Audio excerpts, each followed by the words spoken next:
Hi, I'm Kristen Oaks-White. And I'm Avery Davidson. Thank you for joining us for This Week in Louisiana Agriculture, the only TV show bringing Louisiana farmers and consumers together every week. Well, 2019 is drawing to a close, and for many people, that's a relief. Looking back over the past year, there were a number of setbacks in agriculture: the trade war, the spring rains, and the early season freeze. However, one record-breaking statistic stands out.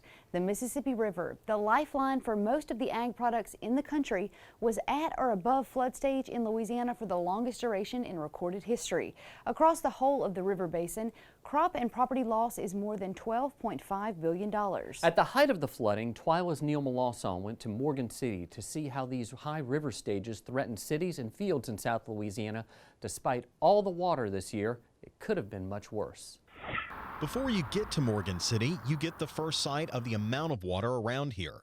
Highway 70 is down to one lane, thanks in part to the water that's been around all spring long.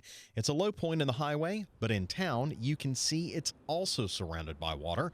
Were it not for this wall, everything around here would be under.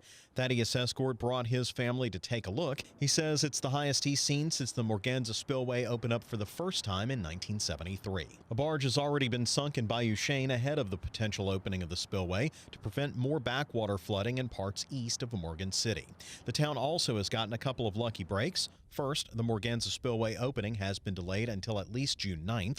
Second, the forecasted high has been lowered. So now we're talking about 9 feet in Morgan City instead of 10 feet, the forecast several days ago. But keep in mind, 9 feet at Morgan City would still be the third highest level on record. The spillway opening is a dark cloud hanging over not only the city, but the low-lying areas around it. In talking with Ricky Gosselin, a sugarcane grower in nearby Iberia Parish, these canals have been full for months with or without the rain. Ultimately, the drainage in this area is affected by the tide.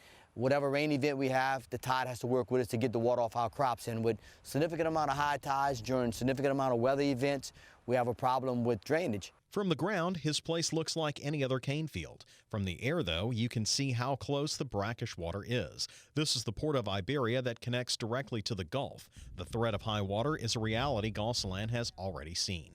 Katrina and Rita was a significant event, both of them for our agriculture community. I mean, where we're standing now, we probably had 4 foot of water to the hood of this truck consistently for the whole storm surge, and it lasted over a 3-day period. The spillway doesn't just threaten to flood land, it's also having an effect on the state's shrimping industry.